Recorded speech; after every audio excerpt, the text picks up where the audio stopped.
ఇజ్రాయేలు చిన్నది.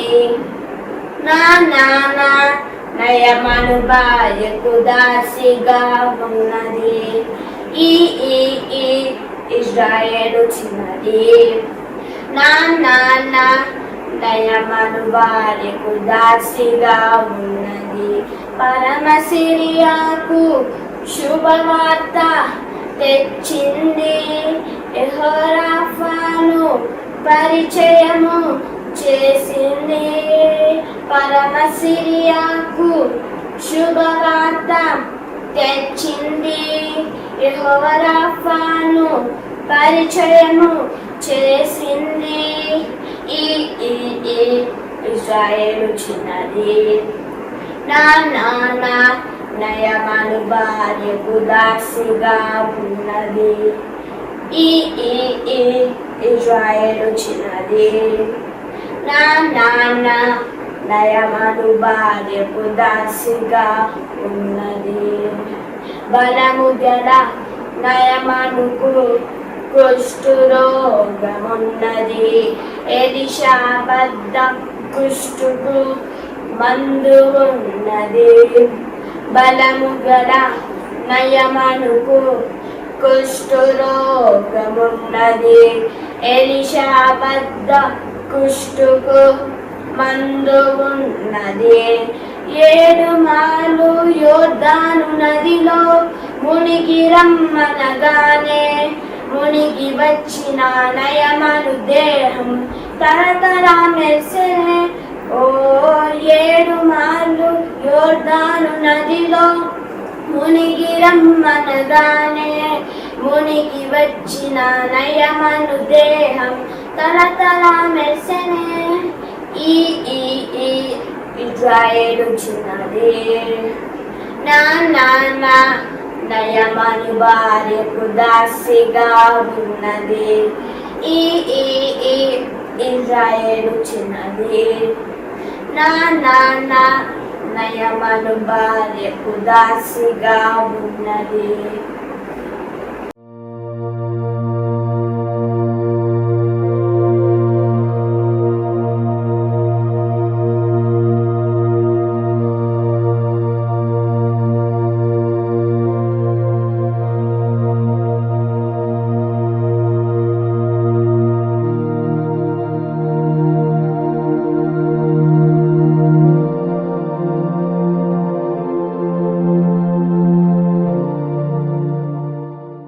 Praise the Lord. మన ప్రభువును రక్షకుడును యేసుక్రీస్తు నామమున మీ అందరికీ శుభాలు. దేవుడు మిమ్మును మీ కుటుంబాలను మీకు కలిగిన సమస్తమును దేవుడు ఆశీర్వదించును గాక.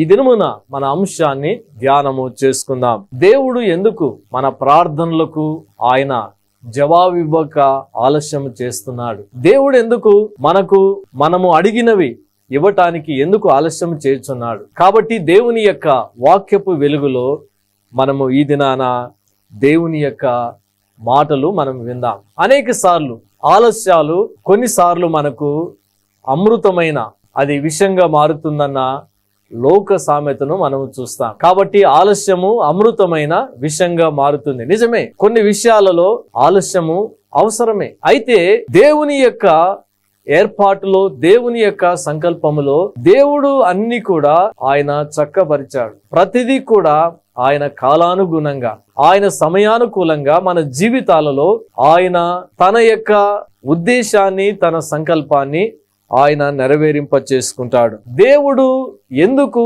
నా ప్రార్థనలకు ఆయన జవాబు ఇవ్వడు? ఎందుకు ఆలస్యం చేస్తున్నాడు?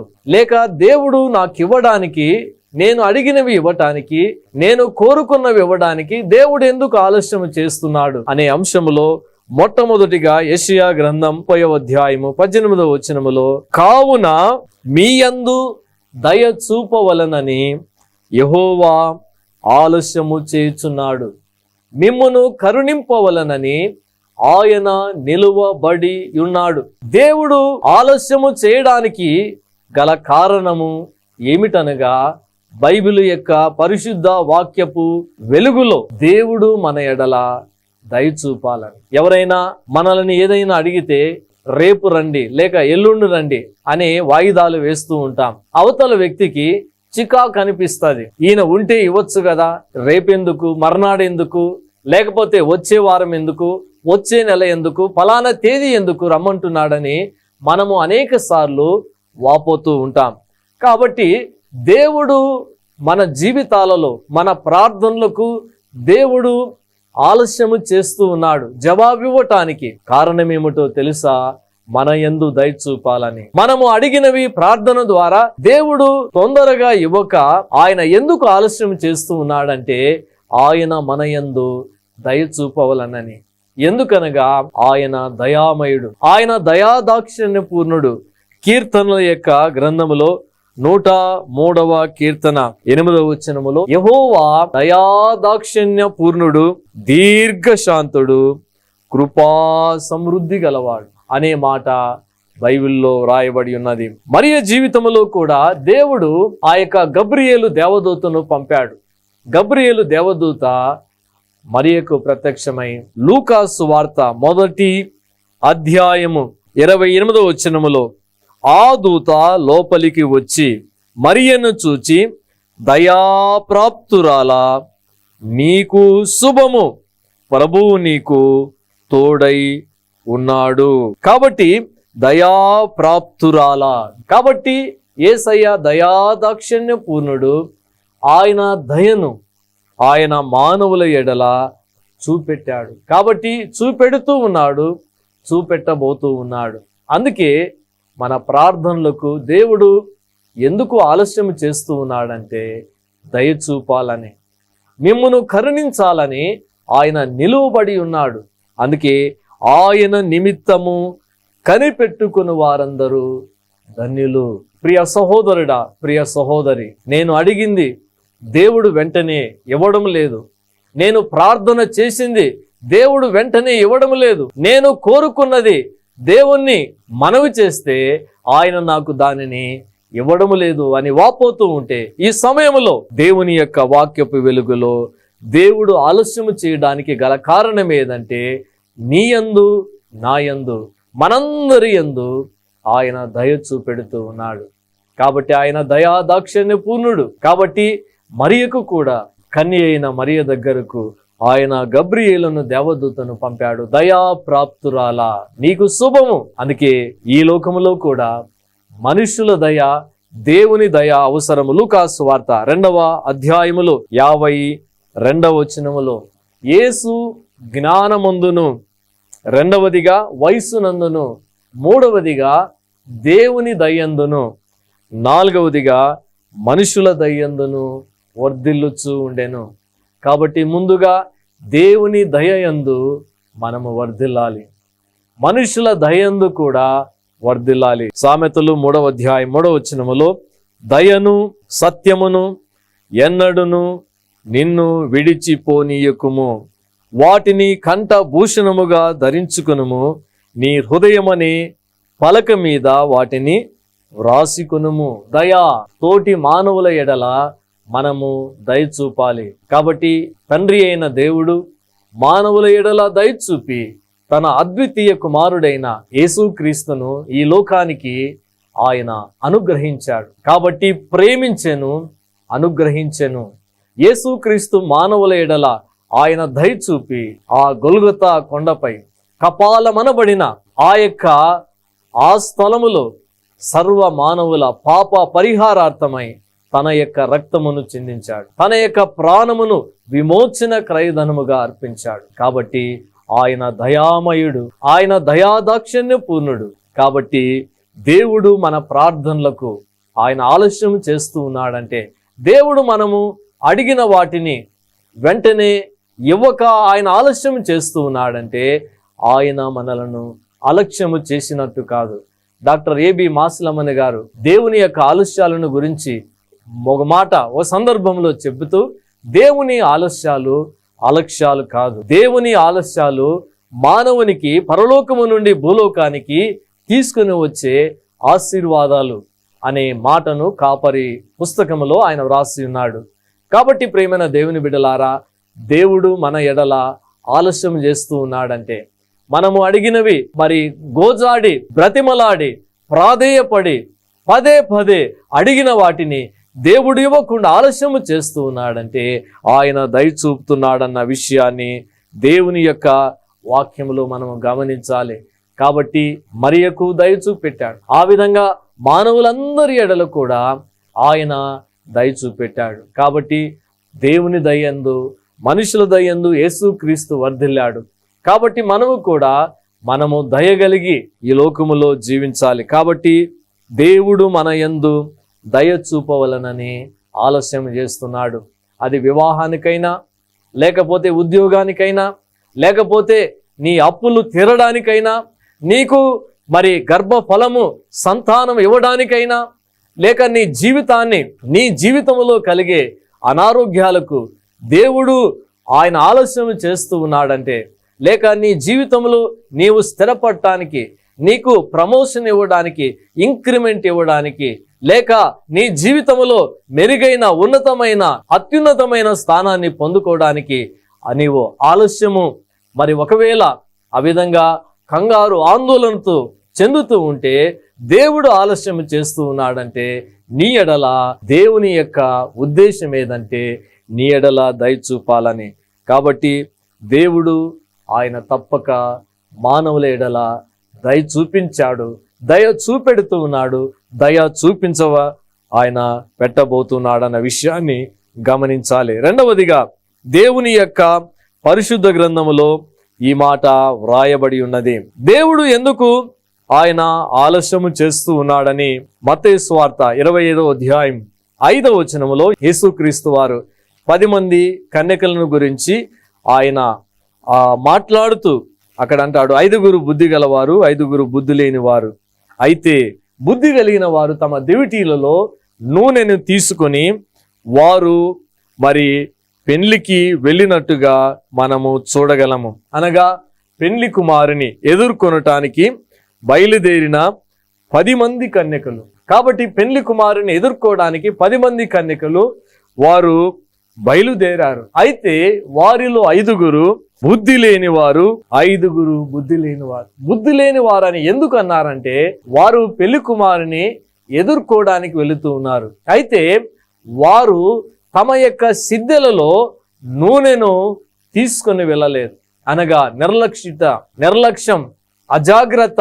ఏం చేస్తాలే, ఎప్పుడో వస్తాలే, వచ్చినప్పుడు చూసుకుందాంలే. కాబట్టి నిర్లిప్తత, నిర్లక్ష్య స్వభావము, లేక అజాగ్రత్తగా ఏం చేస్తాలే, తర్వాత చూసుకుందాములే అన్న భావనతో వారు తమతో కూడా నూనె తీసుకొని పోలేదు.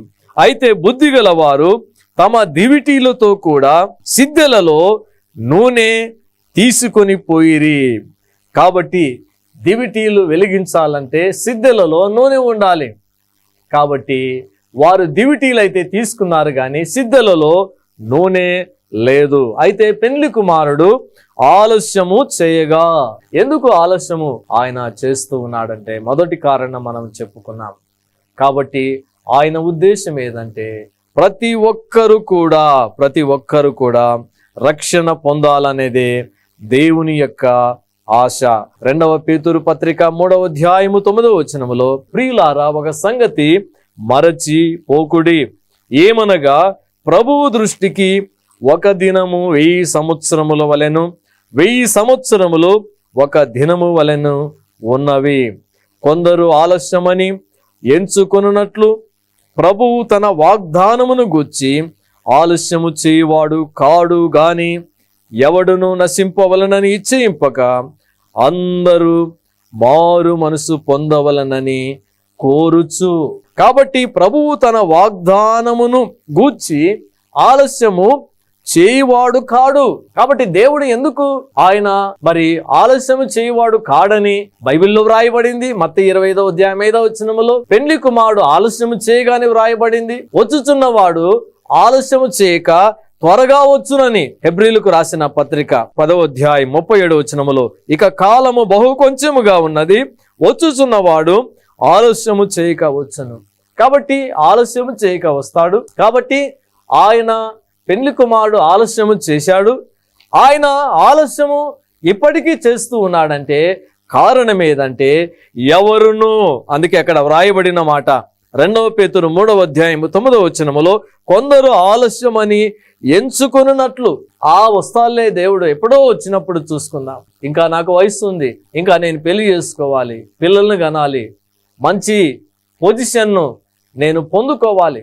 సో ఇలాంటి అనుభవాలలో అనేక మంది జీవిస్తున్నారు. కాబట్టి ఎవడును నశింపవలనని ఇచ్చయింపక అందరూ మారు మనసు పొందాలనేది దేవుని యొక్క ఆశ, దేవుని యొక్క చిత్తమైనది. కాబట్టి దేవుడు మన ప్రార్థనలకు ఎందుకు ఆలస్యం చేస్తున్నాడు, మనం అడిగిన వాటిని ఇవ్వక ఎందుకు ఆలస్యం చేస్తున్నాడంటే, ఒకటి మన యందు దయ చూపాలని, మన యందు కాఠిన్యం చూపాలని, లేక ఆయన మొహం తిప్పుకొని మనం అడిగిన వాటిని ఆయన ఇవ్వడు అని ఆ ఉద్దేశముతో కాదు కానీ దయ చూపాలని. రెండవది ఏదంటే ఆయన అందరును కూడా మారు మనసు పొందాలని. అందుకే ఎవడును నశింపవలనని ఇచ్చయింపక. కాబట్టి యేసుక్రీస్తు ఈ లోకానికి వచ్చింది ఏదంటే పాపులను రక్షించటానికి, శిక్షించటానికి కాదు. కాబట్టి ఆయన పాపులను వారి పాపము నుండి విమోచించి విడుదలనిచ్చి వారికి మరి ప్రశాంతతనిచ్చి విశ్రాంతినిచ్చి శాంతినిచ్చి సమాధానమునిచ్చి వారికి ఆయన ఇమ్మానుయేలు దేవుడుగా ఉండి ఆయన నిత్యత్వానికి నడపటానికే ఆయన ఈ లోకానికి వచ్చాడు. సో కాబట్టి దేవుడు ఆలస్యం చేయటంలో మరొక కారణము, మరొక ఉద్దేశం ఏదంటే ఎవడును నశింపకూడదు. ఈ భూగోళం మీద 765 కోట్లకు పైగా జనాభా ఉన్నారు నేటికి. కాబట్టి ఈ భూమి అనే గ్రహం మీద ఇన్ని కోట్ల మంది దేవుని యొక్క చిత్తములో వారందరూ నశించకూడదు. కాబట్టి రక్షణ పొందారు, విశ్వాసములో బలపడుతూ ఉన్నారు, దేవుని వాక్యానుసారంగా జీవిస్తున్నారు. ఇంకా అనేక కోట్ల మంది దేవుని ఎరుగక జీవిస్తున్నారు. వారు కూడా మారు మనసు పొందాలని దేవుడు ఆలస్యము చేస్తూ ఉన్నాడు. మూడవదిగా హెబ్రీలకు రాసిన పత్రిక 10:36-37 మీరు దేవుని చిత్తమును నెరవేర్చిన వారై వాగ్దానము పొందు నిమిత్తము మీకు ఓరిమి అవసరమైనది, ఇక కాలము బహు కొంచెముగా ఉన్నది, వచ్చుచున్నవాడు ఆలస్యము చేయకవచ్చును. కాబట్టి దేవుడు ఆలస్యము చేస్తూ ఉన్నాడంటే మనము ఇంకా దేవుని చిత్తాన్ని నెరవేర్చాలి. కాబట్టి మన చిత్తాన్ని మనం నెరవేర్చుకోవటానికి కాదు, దేవుని చిత్తమును నెరవేర్చాలి. అందుకే మరియా, ప్రభువా ఇదిగో నీ దాసురాలను, నీ మాట చొప్పున నాకు జరుగునుగా కానీ ఆ యొక్క గబ్రియేలు దేవదూతతో అన్నట్టుగా మనము చూడగలం. ప్రియ సహోదరుడా, ప్రియ సహోదరి, కాబట్టి చిత్తాలు ఉన్నాయి. ఎవరి చిత్తాలు ఉన్నాయంటే బైబిల్ యొక్క పరిశుద్ధ గ్రంథంలో 4 చిత్తాలు ఉన్నాయి. ఒకటి సాతాను చిత్తం. తిమోతికి రాసిన పత్రికలో సాతాను చిత్తము చొప్పున నడుచుకునేవారు మనము ఉన్నట్టుగా చూడగలం. రెండవదిగా సొంత చిత్తము ఉంది. మూడవదిగా ఇతరుల చిత్తము ఉంది. నాలుగవదిగా దేవుని చిత్తము ఉంది. కాబట్టి ఈ సమయంలో మనం గుర్తుంచుకోవాల్సిన విషయం ఏదంటే మనము దేవుని చిత్తానుసారంగా మనము జీవించాలనేదే దేవుడు కోరుతూ ఉన్నాడు. ఎందుకనగా ఆయన చిత్తము చొప్పున మనము జీవిస్తే దేవుడు మనలను ఆయన ఆశీర్వదిస్తాడు, దీవిస్తాడు. కాబట్టి మూడవదిగా ఏదంటే మనము దేవుని చిత్తమును నెరవేర్చిన వారై వాగ్దానము పొందు నిమిత్తము మీకు ఓరిమి అవసరమైనది. కాబట్టి దేవుని యొక్క రాకడ వరకు మనము దేవుని చిత్తాన్ని నెరవేర్చాలి. కాబట్టి వాగ్దానం ఇచ్చాడు. ఆ వాగ్దానం ఏదంటే నిత్య జీవము పొందునను అనునదే దేవుడు మనకిచ్చిన వాగ్దానము. యోహాను రాసిన మొదటి పత్రిక 2:25 నిత్య జీవము అనుగ్రహింతునను నదియే ఆయన తానే మనకు చేసిన వాగ్దానం. ఆ వాగ్దానం ఏదంటే నిత్య జీవం. జీవం రెండవదిగా నిత్య జీవం, లైఫ్, ఎటర్నల్ లైఫ్. కాబట్టి మనము నిత్య జీవము కలిగి ప్రభువుతో ఉండబోతున్నాం. కాబట్టి అది మూడవదిగా మనము చూడగలం. నాలుగవదిగా దేవుని యొక్క పరిశుద్ధ గ్రంథంలో హెబ్రీలకు రాసిన పత్రిక 6:15 ఆ అబ్రహాము ఆ మాట నమ్మి అతడు ఓర్పుతో సహించి ఆ వాగ్దాన ఫలము పొందెను. వాగ్దాన ఫలము పొందెను. కాబట్టి దేవుడు అనేకమైన వాగ్దానాలను మనకిచ్చాడు. జనవరి 1న వాగ్దానాలు తీసుకున్నాం, చదువుకున్నాం. దేవా, ఈ వాగ్దానాలు ఈ సంవత్సరం నా జీవితంలో నెరవేరింపు చేయ దేవా, నాకు వీటిని నెరవేర్చుము, ఈ నెలలోనే నెరవేర్చుము, ఈ సంవత్సరంలోనే నెరవేర్చుమని మనం ప్రార్థన చేస్తూ ఉన్నాం. కాబట్టి 2వ నెలలోకి వచ్చాం. ఆ వాగ్దానం యొక్క మరి ఫలము, ఆ యొక్క వాగ్దానం యొక్క ఆ యొక్క నెరవేర్పు మన జీవితాలలో కొన్నిసార్లు తొందరగా కలగపోవడం చూచి మనము సహనాన్ని కోల్పోతాం. అబ్రహామును దేవుడు దీవించాడు కదా, నీకు నేను జనరేషన్ ఇస్తా, గొప్ప సంతానముతో నీకు ల్యాండ్ ఇస్తా, నీ నామాన్ని గొప్ప చేస్తానన్నాడు. కాబట్టి అతడు ఆ మాట నమ్మి, ఏ మాట? నిశ్చయముగా నేను నిన్ను ఆశీర్వదిస్తా, నిశ్చయముగా నేను నిన్ను విస్తరింప చేస్తా అన్న దేవుని యొక్క మాటను నమ్మి అతడు ఓర్పుతో సహించి వాగ్దాన ఫలము పొందెను. వాగ్దానము, 2వదిగా వాగ్దాన కాలము, 3వదిగా వాగ్దాన ఫలము. ఈ 3 బైబిల్లో వ్రాయబడి ఉన్నాయి. కాబట్టి వాగ్దాన కాలము నెరవేరేంత వరకు కూడా ఇశ్రాయేలీయులు ఆ యొక్క ఐగుప్తులో ఉన్నట్టుగా అపోస్తుల కార్యం 7వ అధ్యాయం 17వ వచనములో, అయితే దేవుడు అబ్రహామునకు అనుగ్రహించిన వాగ్దాన కాలము సమీపించిన కొలది ప్రజలు ఐగుప్తులో విస్తారముగా వృద్ధి పొందిరి. కాబట్టి దేవుని యొక్క వాగ్దానాలు ఎన్ని అయినను అవన్నీ క్రీస్తునందు అవునన్నట్టుగానే ఉన్నాయి. కానీ వాగ్దాన కాలము సమీపించిన కొలది 3వది ఏదంటే వాగ్దాన ఫలము. హెబ్రీ 6:15లో అతడు ఆ వాగ్దాన ఫలం. 4వదిగా దేవుడు ఎందుకు ఆలస్యం చేస్తూ ఉన్నాడంటే యాకోబు 5వ అధ్యాయము 7-8 వచనాల్లో ఈ మాట వ్రాయబడి ఉన్నది.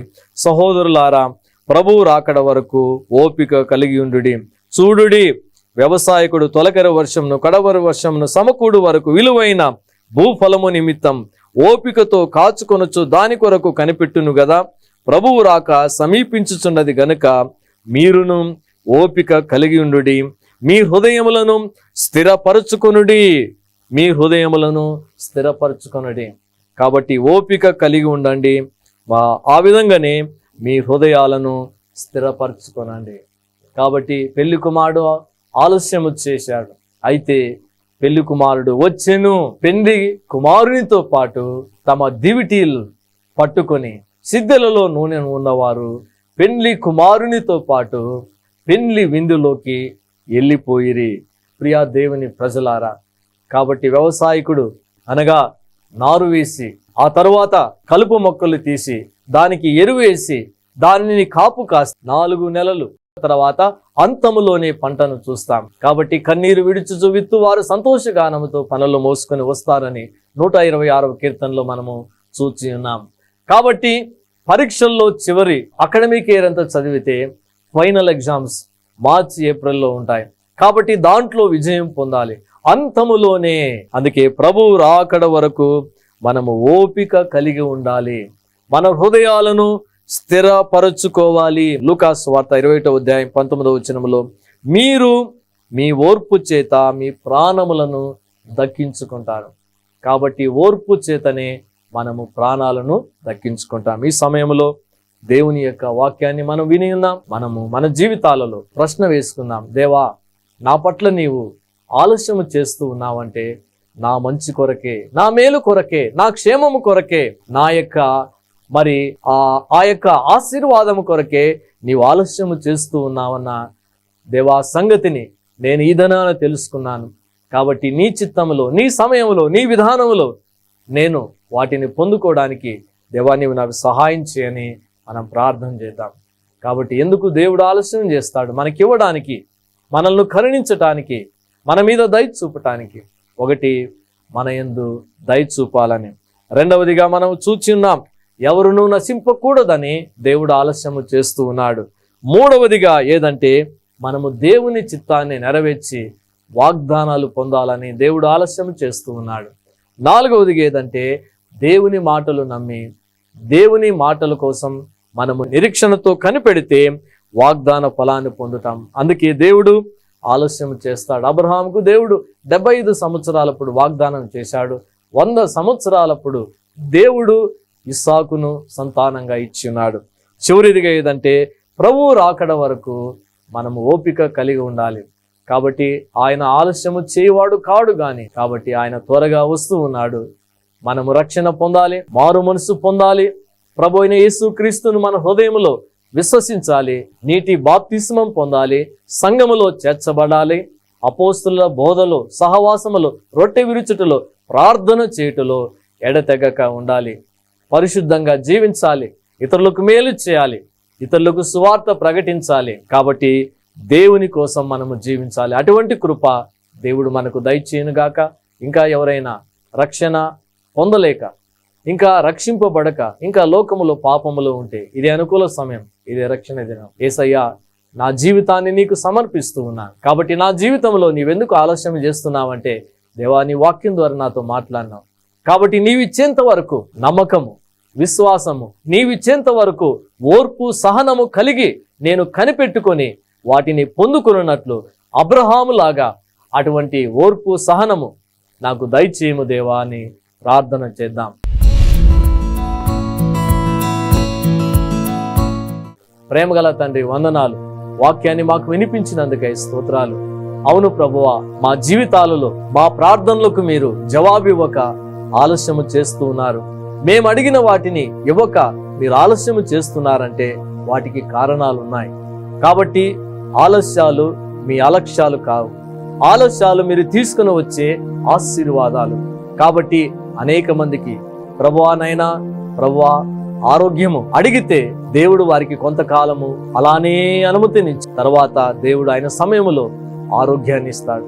అనేక మందికి వివాహము, అనేక మందికి ఉద్యోగాలు, అనేక మందికి గర్భఫలము, అనేక మందికి జీవితంలో స్థిరపడటం, ఇంకా అనేక మందికి అనేకమైన దేవానైనా సమస్యల్లో దేవా మీరు మీ సమయానుకూలంగా మీరు జవాబిస్తారు. అంతవరకు మేము నమ్మికతో, విశ్వాసముతో మీరిచ్చిన వాటి కోసం, మీరిచ్చిన వాగ్దానములను నమ్మి అబ్రహాము వలె ఓర్పుతో సహించి వాగ్దాన ఫలాలు పొందటానికి సహాయము చేయమని ఈ వాక్యాన్ని విన్న బిడ్డలందరినీ దీవించండి. ఎవరైతే అనారోగ్యాలతో, జబ్బులతో, వ్యాధులతో, జ్వరాలతో దేవా మరి బాధపడుతున్నారో వారందరినీ ముట్టి స్వస్థపరచండి ప్రభువా. ఆ విధంగానే ఇంకా మారు మనసు పొందక లోకంలో జీవిస్తున్న వారు తమ హృదయాలను మీకు సమర్పించుకొని రక్షణ పొంది బాప్తిస్మం తీసుకొని దేవుని బిడ్డలుగా జీవించుటకు సహాయం చేయండి.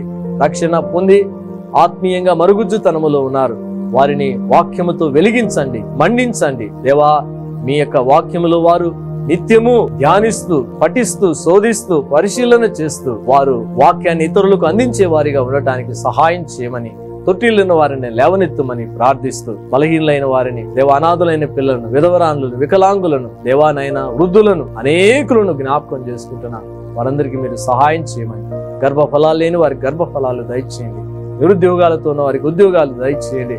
ఆ విధంగానే ప్రభువా వివాహం కావాల్సిన బిడ్డలకు వివాహాలను ఈ సంవత్సరంలో వారి గృహాల్లో శుభకార్యాలు జరిగించాలని ప్రార్థిస్తూ దేవానైనా జీవితంలో అనేక మంది దేవా అరకొర జీతాలతో బతుకుతున్నారు, వారికి మంచి జాబ్స్ ను మీరు దేవా కల్పించి వారి ఆశ కోరికను తృప్తిపరచాలని సంఘాల్లో ఉన్న విశ్వాసులను అందరిని కూడా దీవించండి.